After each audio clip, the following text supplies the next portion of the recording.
Hello my dear students, welcome back to my YouTube channel. मेरे YouTube channel पर आप लोग का बहुत बहुत स्वागत है।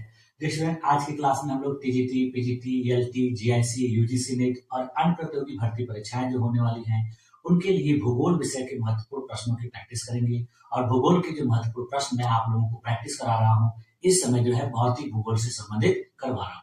भौतिक भूगोल में देखिए, अभी तक हम लोगों ने जो है 19 क्लासेस जो है बेहतर तरीके से व्याख्या के साथ प्रैक्टिस कर ली है।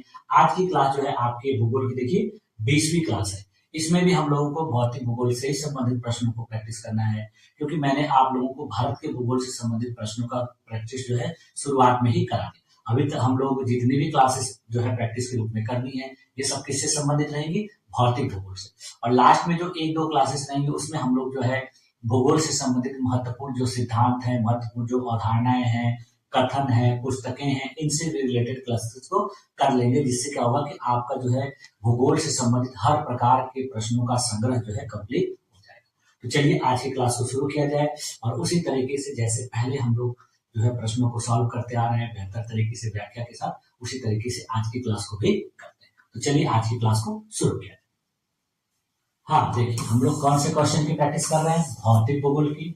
और भौतिक भूगोल में मैंने इसके पहले वाली क्लास में आप लोगों को देखी सागरीय निक्षेप, समुद्री संसाधन, चक्रवात, इन सब से संबंधित 30 प्रश्नों का बेहतर तरीके से व्याख्या के साथ प्रैक्टिस करवाया। आज की क्लास में हम लोग को देखिए विश्व जलवायु के वर्गीकरण और जैव मंडल से संबंधित 30 महत्वपूर्ण प्रश्नों की प्रैक्टिस करनी है। तो चलिए इन 30 प्रश्नों को एक एक करके सॉल्व किया जाए। हाँ देखिए, आज की क्लास का पहला प्रश्न क्या है कि विश्व जलवायु के वैज्ञानिक वर्गीकरण का श्रेय किसे दिया जाता है? यानी विश्व की जो जलवायु का वर्गीकरण वैज्ञानिक तरीके से जिसने किया था उसको श्रेय दिया जाता है। तो कौन सा वो वैज्ञानिक है? भौतिक विज्ञान। पहला है ट्रेवर्था, दूसरा दिया है कोपेन, तीसरा दिया थॉर्नवेट और चौथा दिया ब्रेन। यानी वह जो है जलवायु के क्षेत्र में काम करने वाले महत्वपूर्ण वैज्ञानिक देखिए, ट्रेवर्था नहीं है, थॉर्नवेट नहीं है, ब्लेयर नहीं, बल्कि कौन है? कोपेन। इनका नाम था व्लादिमीर कोपेन। तो यही जो है इसके सबसे बेहतर तरीके से श्रेय पाने वाले जो है विज्ञानी है। देखिए इस क्वेश्चन का सही उत्तर क्या हो जाएगा आपका? Option number B. देखिए आंसर है बी। व्याख्या क्या होगा कि व्लादिमीर कोपेन ने क्या किया था कि 1884 ईस्वी में तापमान और वर्षा के आधार पर विश्व की जलवायु का वैज्ञानिक वर्गीकरण प्रस्तुत किया। यानी जो आधार बनाया था वो तापमान और वर्षा को बनाया था। ठीक। अगला प्रश्न देखिए दिया है कि कोपेन के जलवायु वर्गीकरण में जलवायु के कितने प्रमुख प्रकार हैं? यानी जलवायु का जो वर्गीकरण इन्होंने किया था वो कितने प्रकार में किया? पहला देखिए दिया 4, दूसरा दिया 5, तीसरा दिया 6 और चौथा दिया 7।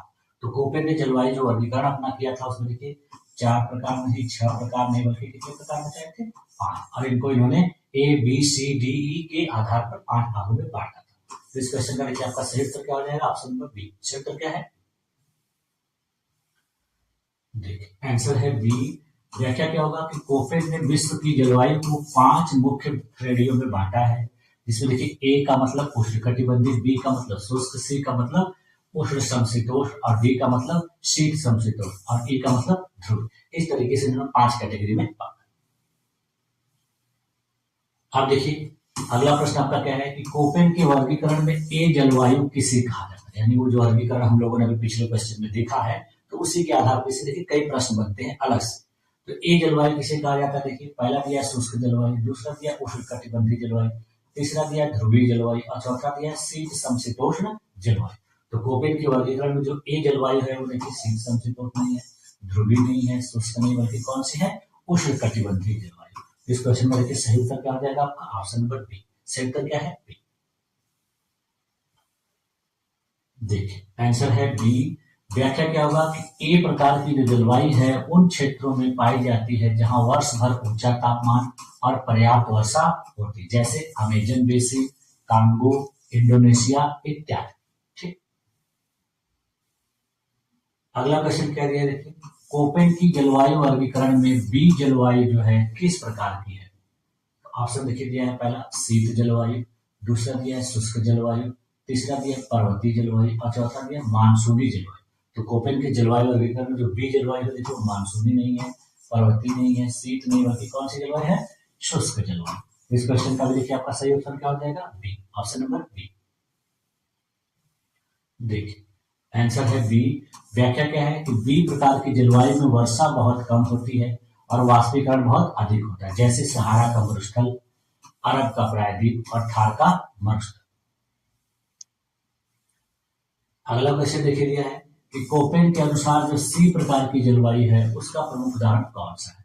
पहला देखिए दिया भूमध्य सागरीय जलवायु, दूसरा दिया टुंड्रा जलवायु, तीसरा दिया मरुस्थलीय जलवायु और चौथा दिया है उष्णकटिबंधीय वर्षावन जलवायु। तो इस प्रकार से जो सी प्रकार की जलवायु है उसका देखिए प्रमुख उदाहरण जो है वो देखिए उष्णकटिबंधीय नहीं है, मरुस्थलीय नहीं है, टुंड्रा नहीं, बल्कि कौन सी जलवायु है, भूमध्य सागरीय जलवायु। इस क्वेश्चन का देखिए सही उत्तर क्या हो जाएगा आपका, ऑप्शन नंबर ए। सही उत्तर क्या है, ए। देखिए आंसर है ए। व्याख्या क्या होगा कि जो सी प्रकार की जलवायु है यह मध्यम तापमान वाली उष्ण समशीतोष्ण होती है, जिसमें सर्दी में वर्षा और गर्मी में शुष्कता पाई जाती है, जैसे भूमध्य सागर का क्षेत्र, इसीलिए इसको भूमध्य सागरीय जलवायु भी कहा जाता है। अगला प्रश्न देखिए, कोपेन के वर्गीकरण में डी जलवायु जो है किस प्रकार की होती है। तो जो डी जलवायु देखिए कौन कौन सी होती है, ठंडी और शुष्क, दूसरा ठंडी और आर्द्र, तीसरा दिया गर्म और शुष्क और चौथा दिया है गर्म और आर्द्र। तो कोपेन के वर्गीकरण में जो डी जलवायु होती है वो देखिए की जलवायु है, देखिए वो गर्म और आर्द्र नहीं है, गर्म और शुष्क नहीं है, ठंडी और शुष्क नहीं, बल्कि कैसी है, ठंडी और आर्द्र है। इस क्वेश्चन का सही उत्तर क्या हो जाएगा आपका, ऑप्शन नंबर बी। सही उत्तर क्या है, बी।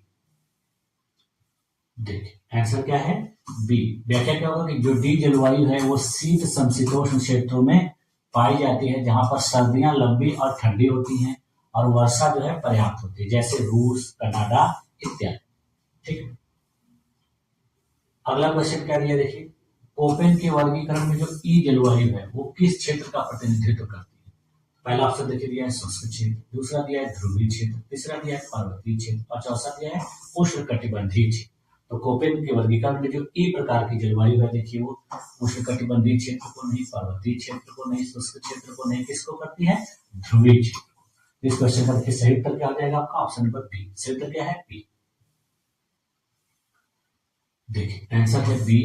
व्याख्या क्या होगा कि जो ई प्रकार की जलवायु है वह ध्रुवीय क्षेत्रों यानी आर्कटिक और अंटार्कटिका में पाई जाती है, जहां पर जो तापमान है वो अत्यंत कम रहता है और बर्फ से ढका क्षेत्र वहां पर पाया जाता है। अगला क्वेश्चन देखिए दिया है, थॉर्नवेट ने किस जलवायु वर्गीकरण को किस आधार पर किया था। जो थॉर्नवेट ने भी जलवायु का वर्गीकरण प्रस्तुत किया है, लेकिन उसका आधार क्या था। जो कोपेन ने किया था वो देखिए अलग था, वो क्या था कि वर्षा के आधार पर और उष्णता के आधार पर यानी तापमान के आधार पर किया था। और इन्होंने किसके आधार पर किया था, देखिए पहला देखिए दिया है तापमान और वर्षा, दूसरा दिया वर्षा और आर्द्रता, तीसरा दिया वाष्पीकरण और वाष्पोत्सर्जन, चौथा दिया पवन और आर्द्रता। तो ये जो पहला वाला ऑप्शन था किसके आधार पर था, कोपेन के आधार पर। ये नहीं होगा, वर्षा और आर्द्रता नहीं होगा, पवन और आर्द्रता नहीं, बल्कि क्या होगा, वाष्पीकरण और वाष्पोत्सर्जन। इस क्वेश्चन का देखिए सही उत्तर क्या हो जाएगा आपका, ऑप्शन नंबर सी। सही उत्तर क्या है, सी। देखिए आंसर क्या है, सी। व्याख्या क्या होगा कि थॉर्नवेट ने जलवायु वर्गीकरण में वाष्पोत्सर्जन को प्रमुख आधार बनाया था, जिससे जो है जल की उपलब्धता का सही अनुमान लगाया जा सके। अगला क्वेश्चन क्या दिया देखिए, कोपेन के वर्गीकरण में एएफ का क्या अर्थ है। पहला ऑप्शन देखिए दिया है उष्णकटिबंधीय वर्षावन जलवायु, दूसरा दिया है शुष्क मरुस्थलीय जलवायु, तीसरा दिया है टुंड्रा जलवायु और चौथा दिया है भूमध्य सागरीय जलवायु। तो कोपेन के वर्गीकरण में जो एएफ का अर्थ होता है देखिए भूमध्य सागरीय जलवायु नहीं, टुंड्रा जलवायु नहीं, शुष्क मरुस्थलीय जलवायु नहीं, बल्कि क्या होता है उष्णकटिबंधीय वर्षावन जलवायु। इस क्वेश्चन का देखिए आपका सही उत्तर क्या हो जाएगा, ऑप्शन नंबर ए। सही उत्तर क्या है, देखिए आंसर क्या है, ए। व्याख्या क्या होगा कि एएफ जलवायु में ए का मतलब क्या होता है, उष्णकटिबंधीय क्षेत्र की जलवायु, और एफ का मतलब होता है निरंतर वर्षा। तो इस प्रकार यह जलवायु जो है अमेजन के बेसिन और दक्षिण पूर्व एशिया में पाई जाती है। अगला क्वेश्चन क्या दिया देखिए, कोपेन के अनुसार जो ईटी जलवायु है इसका अर्थ क्या है। तो ऑप्शन देखिए दिया है टुंड्रा जलवायु, दूसरा दिया है मरुस्थलीय जलवायु, तीसरा दिया है सवाना जलवायु और चौथा दिया है स्टेपी जलवायु। तो कोपेन के अनुसार जो एटी जलवायु उसका अर्थ देखिए स्टेपी जलवायु नहीं, सवाना जलवायु नहीं, मरुस्थलीय जलवायु नहीं, बल्कि कौन सी जलवायु है, टुंड्रा जलवायु। इस क्वेश्चन का सही उत्तर क्या हो जाएगा आपका, ऑप्शन नंबर ए। सही उत्तर क्या है, ए। Answer A. व्याख्या क्या होगा कि ईटी में जो ई है वो ध्रुवी और टी जो है टुंड्रा को दर्शाता है, जहां पर वर्ष भर ठंड रहती है, पेड़ नहीं उगते हैं, जैसे उत्तरी कनाडा और साइबेरिया। अगला क्वेश्चन देखिए दिया क्या है कि पृथ्वी का वह संकीर्ण क्षेत्र जहां पर भूमि, जल और वायु मिलकर जीवन का समर्थन करते हैं वो क्या कहलाता है? यानी भूमि, जल और वायु तीनों पाए जाते हैं और जीवन को वहां पर संभव बनाते हैं, जीवन को समर्थन देते हैं। तो पहला देखिए दिया स्थल मंडल, दूसरा दिया वायुमंडल, तीसरा दिया जल मंडल और चौथा दिया जैव मंडल। तो इस तरह का जो क्षेत्र होता है वो देखिए स्थल मंडल कहलाता है, कि वायुमंडल कहलाता है, कि जल मंडल कहलाता है, कि जैव मंडल। तो इस तरह का जो क्षेत्र है वो देखिए स्थल मंडल नहीं, वायुमंडल नहीं, जल मंडल नहीं, बल्कि क्या कहलाता है? जैव मंडल। इस क्वेश्चन का देखिए सही उत्तर क्या हो जाएगा आपका? ऑप्शन पे डी। सही उत्तर क्या है? डी। देखिए आंसर है डी। व्याख्या क्या होगा कि जैव मंडल जो है पृथ्वी का वह भाग है जिसमें जीव जंतु और पादप रहते हैं। यह स्थल मंडल, जल मंडल और वायुमंडल के उस हिस्से को शामिल करता है जहां पर जीवन संभव है। ठीक। अगला प्रश्न देखिए क्या दिया है, निम्नलिखित में से कौन सी गैस जो है जैव मंडल में जीवों के जीवन हेतु आवश्यक है? यानी कौन सी ऐसी गैस है जो जीवों के जीवन के लिए बहुत ही आवश्यक होती है जैव मंडल में? पहला देखिए दिया है कार्बन डाइऑक्साइड, दूसरा दिया है नाइट्रोजन, तीसरा दिया ऑक्सीजन और चौथा दिया आर्गन। तो वह गैस जो कि कौन सी है? कार्बन डाइऑक्साइड नहीं है, नाइट्रोजन नहीं है, आर्गन नहीं, बल्कि क्या है? ऑक्सीजन है। तो इस क्वेश्चन का सही उत्तर क्या हो जाएगा? Option number C. सही उत्तर क्या है? सी। देखिए आंसर क्या है? सी। व्याख्या क्या है कि ऑक्सीजन जो है श्वसन प्रक्रिया के लिए आवश्यक है। यह जैव मंडल के सभी जीवों के जीवन का आधार है। अगला प्रश्न देखिए क्या दिया है, जैव मंडल का कौन सा घटक जलीय जीवों को आवास प्रदान करता है? यानी जैव मंडल का कौन सा घटक है जहां पर जलीय जीव आवास प्राप्त करते हैं? पहला देखिए दिया स्थल मंडल, दूसरा दिया जल मंडल, तीसरा दिया वायुमंडल और चौथा दिया क्षोभ मंडल। तो इस प्रकार का जो स्थल है, क्षेत्र है, वो देखिए कौन सा है? क्षोभ मंडल नहीं है, वायुमंडल नहीं है, स्थल मंडल है, बल्कि क्या है? जल मंडल। तो इस क्वेश्चन का देखिए सही उत्तर क्या हो जाएगा आपका? Option number B. सही उत्तर क्या है? बी। देखिए आंसर है बी। व्याख्या क्या होगा कि जल मंडल में समुद्र, नदियां, झीलें, तालाब इत्यादि आते हैं जहां पर जलीय जीव निवास करते हैं। अगला प्रश्न देखिए क्या दिया है कि जैव मंडल में ऊर्जा का प्रवाह किस प्रकार का होता है? यानी जैव मंडल में ऊर्जा किस तरीके से प्रवाहित होती है? पहला देखिए दिया परिपथी यानी सर्कुलर, दूसरा दिया एक मुखी यानी यूनिडायरेक्शनल, तीसरा दिया है द्विमुखी यानी बाई डायरेक्शनल और चौथा दिया है प्रतिवर्ती या रिवर्सिबल।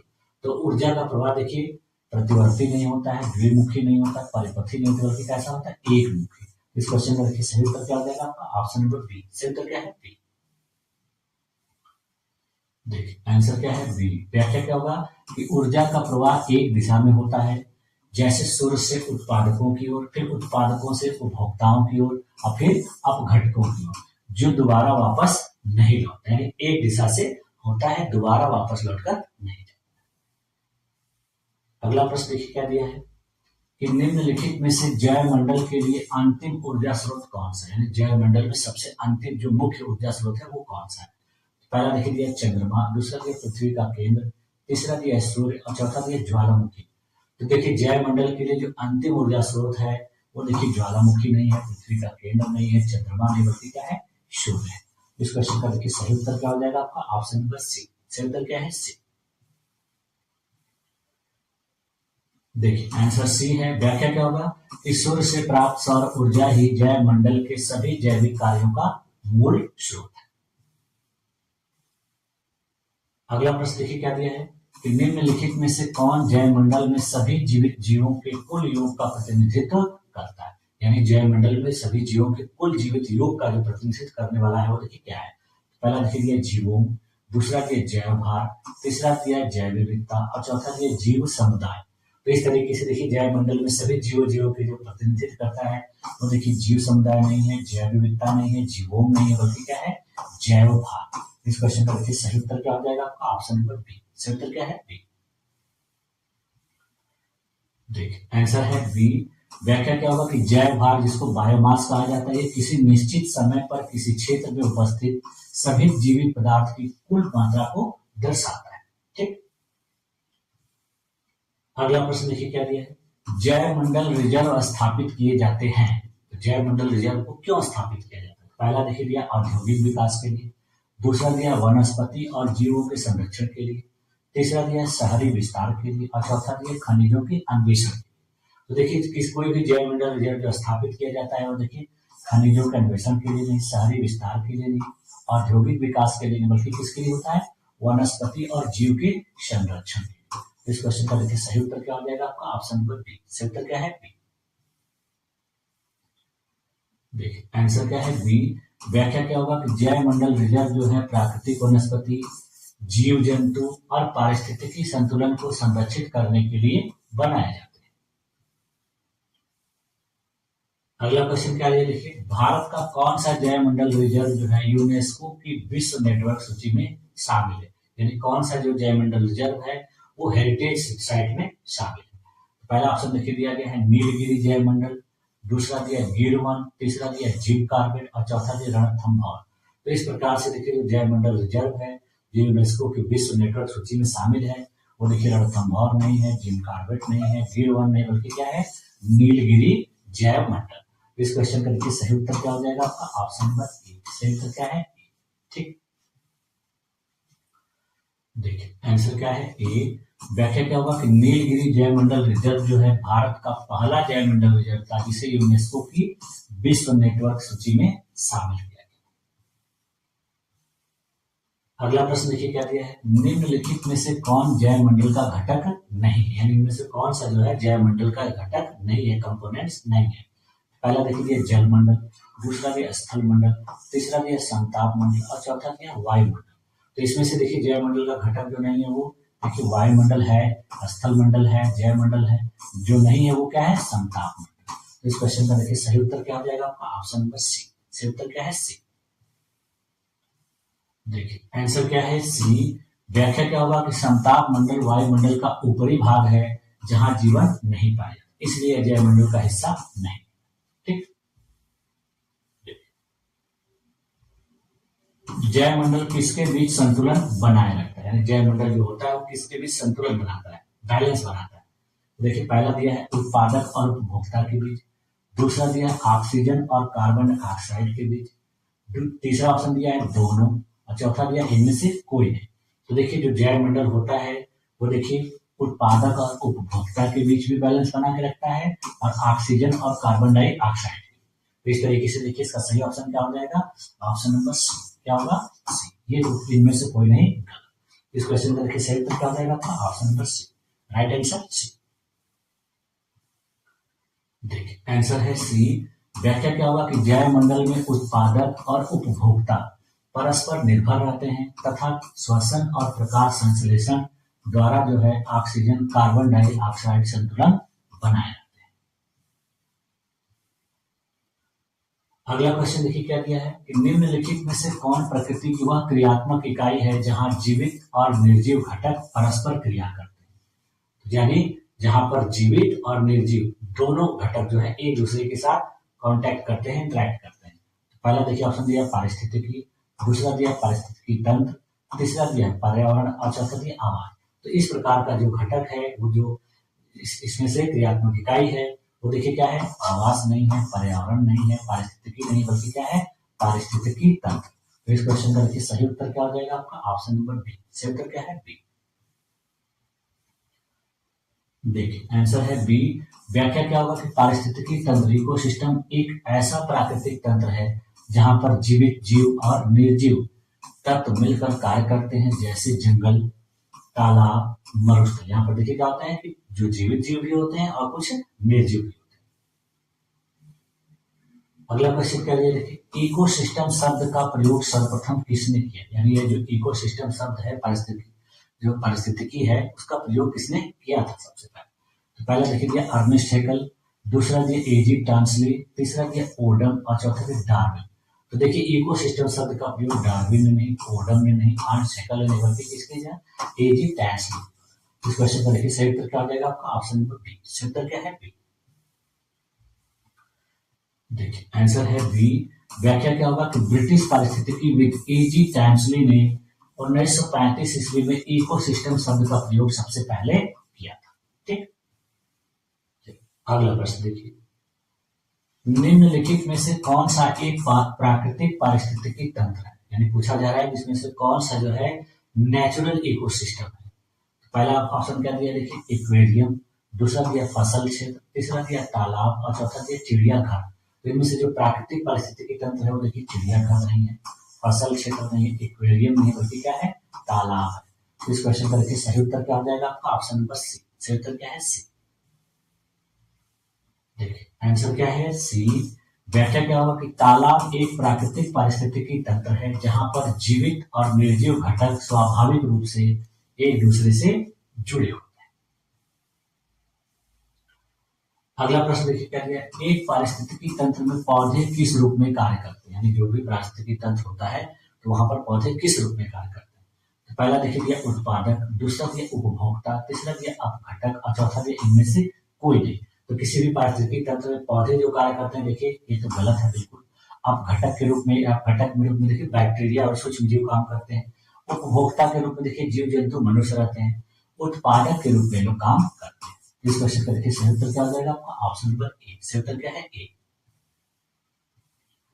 देखिए आंसर क्या है, ए। व्याख्या क्या होगा कि पौधे प्रकाश संश्लेषण के द्वारा सूर्य की ऊर्जा को रासायनिक ऊर्जा में परिवर्तित करते हैं, इसीलिए वे क्या कहलाते हैं, उत्पादक कहलाते हैं। ठीक। अगला प्रश्न देखिए क्या दिया है कि किस जीवों में जैव विविधता सर्वाधिक होती है, यानी कौन सा ऐसा जीवों है जहां पर जैव विविधता बहुत ज्यादा होती है। पहला देखिए दिया मरुस्थलीय जीवों, दूसरा दिया है टुंड्रा जीवों, तीसरा दिया है उष्ण कटिबंधीय वर्षावन जीवों और चौथा दिया है घास भूमि जीवों। तो वह जीवों जहां पर जैव विविधता ज्यादा होती है वो देखिए मरुस्थलीय जीवन नहीं है, टुंड्रा जीवन नहीं है, घास भूमि जीवन, बल्कि कौन सा है, उष्ण कटिबंधीय वर्षावन जीवन। इस क्वेश्चन का देखिए सही उत्तर क्या हो जाएगा आपका, ऑप्शन नंबर सी। सही उत्तर क्या है, सी। देखिए आंसर है सी। व्याख्या क्या होगा कि उष्ण कटिबंधीय वर्षावन में तापमान और वर्षा अधिक होती है जिससे यहाँ पौधों और जीवों की अत्यधिक विविधता पाई जाती है। अगला क्वेश्चन देखिए दिया है कि जैव विविधता का क्या अर्थ है, यानी जैव विविधता का मतलब होता क्या है। तो पहला देखिए दिया पौधों और जानवरों की विविधता, दूसरा दिया है प्रजातियों की जनसंख्या, तीसरा दिया है जीन में उत्परिवर्तन और चौथा दिया प्रजातियों में समानता। तो बायोडायवर्सिटी या जैव विविधता का अर्थ देखिए क्या होता है, प्रजातियों में समानता नहीं, जीन में उत्परिवर्तन नहीं, पौधों और जानवरों की जो विविधता होती है यही इसका क्या होगा, राइट हो जाएगा, प्रजातियों की जनसंख्या में। इस क्वेश्चन का सही उत्तर क्या हो जाएगा आपका, ऑप्शन नंबर ए। सही उत्तर क्या है, ए। देखिए आंसर क्या है, ए। व्याख्या क्या होगा कि जैव विविधता यानी बायोडायवर्सिटी का अर्थ क्या होता है कि पृथ्वी पर पाए जाने वाले विभिन्न जीवों, पौधों, सूक्ष्म जीवों और उनके पारिस्थितिकी तंत्रों की विविधता। अगला देखिए क्या दिया है कि निम्नलिखित में से कौन एक स्थल पारिस्थितिकी तंत्र का उदाहरण है, यानी स्थल पारिस्थितिकी टेरेस्ट्रियल इकोसिस्टम का उदाहरण कौन सा है। पहला देखिए दिया महासागर, दूसरा दिया मरुस्थल, तीसरा दिया तालाब और चौथा दिया एस्टुरी यानी मुहाना।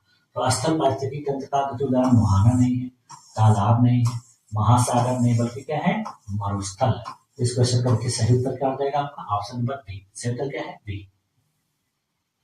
देखिए आंसर क्या है, बी है। व्याख्या क्या होगा कि मरुस्थल भूमि पर पाया जाने वाला पारिस्थितिकी तंत्र होता है जहां पौधे और जीवों ने सूखे वातावरण के अनुसार अनुकूलन किया है। अगला प्रश्न देखिए क्या दिया है कि कौन सा देश मेगा डाइवर्सिटी कंट्री कहलाता है। तो मेगा डाइवर्सिटी कंट्री में देखिए पहला ऑप्शन दिया जापान, दूसरा दिया भारत, तीसरा दिया कनाडा और चौथा दिया फ्रांस। यानी इन चारों में से जो मेगा डाइवर्सिटी कंट्री देश कहलाता है देखिए फ्रांस नहीं है, कनाडा नहीं है, जापान नहीं, कौन सा है, भारत है। इस क्वेश्चन का देखिए सही उत्तर क्या हो जाएगा आपका, ऑप्शन नंबर बी। सही उत्तर क्या है, बी। देखिए आंसर क्या है, बी। व्याख्या क्या होगा कि भारत को मेगा डाइवर्सिटी देश कहा जाता है क्योंकि यहाँ लगभग सभी प्रमुख पारिस्थितिकी तंत्र पाए जाते हैं और जैव विविधता अधिक होती है। ठीक। अगला क्वेश्चन देखिए कि खाद्य श्रृंखला में ऊर्जा घटती है, यानी खाद्य श्रृंखला में ऊर्जा किस तरीके से घटती है। तो पहला देखिए दिया है हर पोषण स्तर पर, दूसरा दिया है केवल उत्पादक स्तर पर, तीसरा दिया है केवल अपघटक स्तर पर और चौथा दिया है कभी नहीं। तो इसमें देखिए जो राइट आंसर होगा कभी नहीं गलत है, केवल अपघटक स्तर पर ये भी गलत है, केवल उत्पादक स्तर पर भी गलत, बल्कि क्या होता है हर पोषण स्तर पर ऊर्जा की मात्रा घटती चली जाती है, केवल 10% जो है ट्रांसफर होती है। ठीक है, तो इस क्वेश्चन का देखिए सही उत्तर क्या हो जाएगा आपका, ऑप्शन नंबर ए। सही उत्तर क्या है, ए। ठीक, देखिए आंसर क्या है, ए। व्याख्या क्या होगा कि हर पोषण स्तर पर ऊर्जा का कुछ भाग जो है ऊष्मा के रूप में नष्ट हो जाता है, इसलिए उच्च स्तरों पर ऊर्जा की मात्रा कम होती जाती है। ठीक, अब देखिए लास्ट क्वेश्चन और आज का जो है अंतिम प्रश्न।